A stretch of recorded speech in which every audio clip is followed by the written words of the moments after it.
Je ne sais pas vous, mais moi j'ai pas tout compris à l'Évangile. C'est compliqué. Et comme disait un prêtre que je connaissais, ce n'est pas parce que on ne comprend pas tout qu'on ne peut pas essayer de comprendre quelque chose. Alors ce texte de l'Évangile, c'est la grande prière de Jésus, son ultime prière avant son entrée dans la Passion, telle qu'elle nous est présentée dans l'Évangile selon saint Jean. Et la première chose qu'on peut se dire, c'est que c'est beau d'entrer dans l'intimité de la prière de Jésus avec son Père. Alors, l'Évangile nous donne d'entendre, de goûter, de recevoir les paroles que Jésus utilise quand il prie son Père avant d'entrer dans sa passion. Il est beaucoup question de la gloire de Dieu, que le Père glorifie le Fils et que le Fils glorifie le Père. Et Jésus dit aussi en parlant de ses disciples, « Je suis glorifié en eux ». Et plus tôt dans l'Évangile, Jésus disait, « La gloire de mon Père, c'est que vous portiez beaucoup de fruits ». Saint Pierre, dans la deuxième lecture, nous dit que quand nous vivons les épreuves, nos souffrances, on pourrait dire notre vie ordinaire, unie à Jésus, eh bien, l'Esprit de gloire repose sur nous. Enfin, Jésus, lorsqu'il prie son Père, dit « Je t'ai glorifié sur la terre en accomplissant l'œuvre que tu m'avais donnée à faire. » Qu'est-ce que c'est être dans cette gloire de Dieu ? Jeudi dernier, lors de l'Ascension, nous avons contemplé ce mystère où Jésus entre dans la gloire de Dieu. Il est élevé à la gloire de Dieu. Être dans la gloire de Dieu, être glorifié par Dieu, glorifier le Seigneur. Alors déjà, c'est une expression très, très compliquée. Alors soyez indulgents avec moi, s'il vous plaît. Je ne prétends pas épuiser la réflexion sur ce point-là. Mais une petite chose que l'on peut essayer de comprendre et surtout de contempler, c'est que être dans la gloire de Dieu, c'est être dans la plénitude de la présence divine. Être dans la pleine communion avec Dieu. Et voilà ce à quoi nous sommes appelés, chers frères et sœurs, à être dans la plénitude de la présence de Dieu, en communion avec Dieu. Glorifier Dieu, être glorifié par lui, c'est entrer et vivre de plus en plus dans cette communion divine, cette communion sainte, c'est être en relation vivante avec Dieu.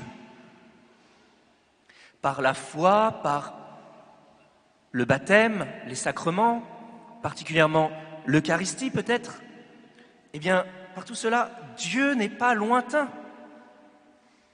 Dieu n'est pas loin de nous, loin dans les nuages, loin de ce qui fait notre vie quotidienne. Dieu n'est pas lointain, il est proche de nos vies, proche de ce que nous portons de joie et d'espérance, de souffrance, d'épreuves, de déception, de découragement. Nous sommes ses enfants. Je dis souvent, quand je rencontre des familles qui se préparent au baptême, votre enfant va devenir enfant de Dieu. C'est pas une expression mignonne. C'est pour de vrai. Nous sommes faits enfants de Dieu par adoption divine. Nous recevons cette vie divine qui grandit en nous, qui est appelée à sans cesse grandir, s'épanouir. Et le grand miracle, c'est que nous prenons notre place dans la Sainte Trinité. Que c'est grand la foi chrétienne, que c'est grand l'appel de Dieu sur notre vie. Vous voyez, nous ne sommes pas des simples créatures que Dieu commanderait de haut en bas. Il fait de nous ses enfants pour que nous vivions avec lui, dès aujourd'hui par la foi et pour l'éternité dans la plénitude de sa présence, que nous soyons glorifiés.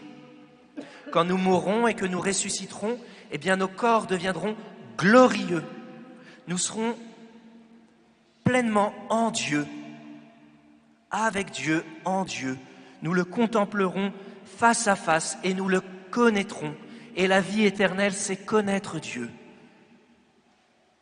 Se nourrir de cette connaissance de la vérité qui rassasiera notre âme. Alors j'ai pensé à 2 points qui me semblent indispensables pour grandir dans cette communion avec Dieu dès aujourd'hui, cette relation vivante. La première, c'est la prière. Et on n'aura jamais fini d'insister sur la prière fidèle, quotidienne, simple, réaliste, mais la prière fidèle. Souvent, nous nous sommes dit dans cette paroisse, eh bien, essayons de choisir au moins 10 minutes par jour. Au moins 10 minutes par jour. Pouvons-nous choisir de prier 10 minutes pour être avec le Seigneur, pour accueillir sa parole, pour laisser son esprit bien nous visiter, que sa vie grandisse en nous, le laisser nous éclairer, nous conduire. Le deuxième point avec la prière, eh bien, c'est de rechercher la volonté de Dieu, de vouloir faire la volonté de Dieu dans notre vie. Peut-être d'inverser le rapport naturel qui consiste souvent à vouloir que Dieu fasse ma volonté dans ma vie, mais nous-mêmes chercher à faire la volonté de Dieu qui est bonne et qui ne nous trompe pas. On ne se fait pas avoir en cherchant la volonté de Dieu. En fait, c'est la mission de l'Église, la mission chrétienne, parce que qu'est-ce que c'est que la volonté de Dieu? Le seul commandement que Jésus nous a donné, c'est de nous aimer les uns les autres, de nous servir les uns les autres, de donner notre vie les uns pour les autres. Partager la bonne nouvelle de notre foi, l'espérance que nous ouvre la résurrection de Jésus. Alors Jésus nous sauve et nous permet de vivre à nouveau cette relation personnelle avec Dieu. C'est par Jésus, par lui, avec lui et en lui que nous pouvons vivre cette relation avec Dieu, où le tout autre, Dieu tout-puissant, devient le tout proche et il habite nos cœurs. Si vous demeurez en moi, je demeurerai en vous. C'est par Jésus. Est-ce que vous avez remarqué que Jésus nous donne le Notre Père et il nous promet l'Esprit Saint? Et quand il nous donne le Notre Père, il ne nous dit pas simplement de prier son Père, il nous dit de prier notre Père. Et il nous donne l'Esprit Saint, l'Esprit divin, son Esprit Saint. Par Jésus, nous entrons dans cette communion trinitaire, cette communion divine. Alors nous sommes dans les jours qui précèdent la Pentecôte, dans cette grande neuvaine que l'Église vit pour se préparer à être renouvelée dans le don de l'Esprit Saint. Dans la première lecture, nous voyons l'Église réunie dans sa diversité, les apôtres et les disciples, des hommes et des femmes. Certains sont très connus, d'autres ne sont pas connus. Et au centre, il y a la Vierge Marie. Permettez-moi de m'arrêter un instant sur cette présence discrète. En 2-3 mots, la Vierge Marie est présente dans cette page des Actes des Apôtres. L'Église est en attente du don de l'Esprit Saint promis par Jésus. Marie est là et elle prie avec l'Église, elle qui est déjà comblée des dons de l'Esprit Saint. Et elle attire l'Esprit Saint sur l'Église. Alors, en ce mois de Marie, c'est le plus beau des mois, dit-on, eh bien, prenons vraiment Marie avec nous. Prions avec elle. Avec elle, attendons l'Esprit Saint. Elle est notre mère, qu'elle nous enseigne à accueillir l'Esprit Saint, qu'elle nous enseigne à prier, qu'elle nous enseigne à faire la volonté de Dieu. Peut-être que vous connaissez cette phrase de Saint Louis-Marie Grignon de Montfort qui disait quand l'Esprit Saint trouve la Vierge Marie dans un cœur, il s'y précipite. Voilà, la Vierge Marie ne nous éloigne pas de Dieu, ce n'est pas un détour pour aller à Dieu. Au contraire, elle prie avec nous, elle nous aide à mieux accueillir le don de Dieu, le don de l'Esprit Saint. Alors pendant cette neuvaine de Pentecôte, prions l'Esprit Saint tous les jours, appelons-le pour nous-mêmes et puis pour toute l'Église.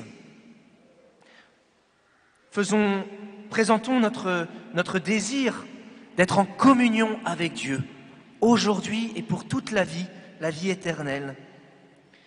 Et appelons l'Esprit Saint sur nous, sur nos familles, sur l'Église, sur le monde. Amen.